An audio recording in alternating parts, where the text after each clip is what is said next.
It's 859 AD, and two infamous Viking leaders, Bjorn Ironside and Hastein, are on a daring mission far from Scandinavia. Their target, the wealthy Italian city of Luni, mistaken for Rome itself. In this video, we're taking an in-depth look at the Viking raid on Luni, its cunning tactics, brutal execution, and lasting impact. Hit that like button, subscribe, and let's sail into history. To understand the raid on Luni, let's set the stage. In 859 AD, the Viking Age is at its peak. Norse warriors, fueled by ambition and a hunger for wealth, are raiding across Europe. England trembles under the great heathen army. Francia pays hefty tributes, and now the Mediterranean beckons. Our story centers on Bjorn Ironside, a semi-legendary chieftain and son of Ragnar Lothbrok, and Hastein, a shrewd tactician. According to the 12th century chronicler Dudo of St. Quentin, they lead a fleet of up to 62 longships, likely carrying 1,500 to 2,000 warriors on a 3-year raiding spree. After hitting Iberia, North Africa, and southern France, they turn to Italy. Their target is Luni, a thriving port in modern Liguria, northern Italy. Luni's marble churches, bustling markets, and proximity to trade routes make it a juicy prize. Some accounts claim the Vikings mistook it for Rome, dazzled by its wealth. But was this a genuine mistake or a later embellishment? We'll explore that soon. Now let's dive into the raid itself, where Viking ingenuity shines. The Vikings were masters of surprise, and Luni was no exception.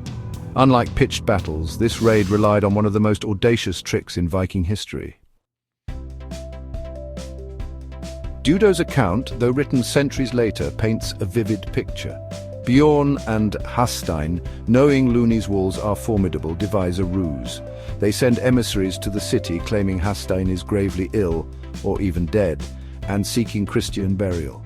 The people of Luni, moved by compassion or curiosity, allow a small Viking party to enter with a coffin bearing Hastein. Once inside, Hastein leaps from the coffin, sword in hand, and his warriors attack. The gates are opened, and the Viking force storms the city. This Trojan horse-style tactic, if true, showcases their psychological warfare, exploiting the enemy's trust to bypass defenses. But how realistic is this story? Modern historians are skeptical. Dudo's account is dramatic, but lacks corroboration from contemporary sources. Still, runestones in Sweden mention warriors dying in Langbardaland, the land of the Lombards, meaning Italy, suggesting Viking activity in the region. The annals of St. Bertin also note Viking raids along the Italian coast around this time. Whether the coffin trick happened or not, the Vikings likely used stealth, speed, and intimidation to overwhelm Luni's unprepared defenders. Once inside Luni, the Vikings unleashed chaos. Their tactics were brutally efficient: strike fast, plunder valuables, and vanish before reinforcements could arrive. Luni's churches, filled with silver and relics, were prime targets. Markets were ransacked, and any resistance was likely crushed by the Vikings' superior weapons: axes, swords, and spears honed for close combat. The raid's success hinged on the longship, the Vikings' greatest asset. These shallow draft vessels allowed rapid coastal strikes and quick escapes. Luni, unprepared for a seaborne assault, had little chance. The Vikings didn't aim to conquer, they wanted loot: gold, silver, slaves, and prestige. The human cost was grim.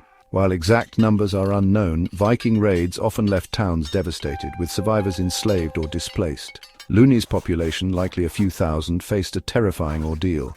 The city's defenses, designed for local threats, were no match for the Vikings' hit-and-run strategy. So, what was the raid's impact? For Luni, it was a devastating blow. Already declining due to silting harbors and malaria, the Viking attack accelerated its fall. By the 11th century, Luni was a shadow of its former self, overtaken by nearby ports like Genoa and Pisa. For the Vikings, the raid was a triumph.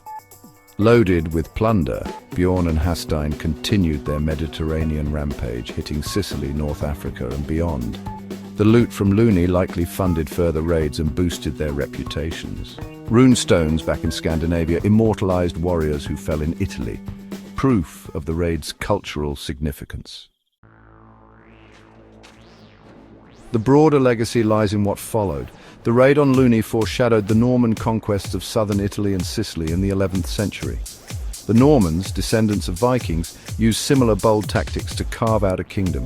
Figures like Robert Guiscard, who fought at battles like Civitate in 1053 AD, echoed the Viking spirit of ambition and adaptability.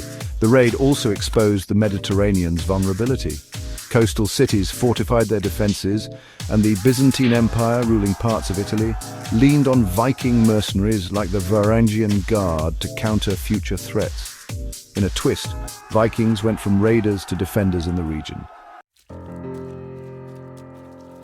The Viking raid on Luni is a snapshot of the Viking age at its boldest, cunning, ruthless, and far-reaching. Whether Hastein's coffin trick is fact or legend, the raid left its mark on Italy and the Viking saga. It reminds us how a small band of warriors could shake an empire, reshaping history with every swing of their axes.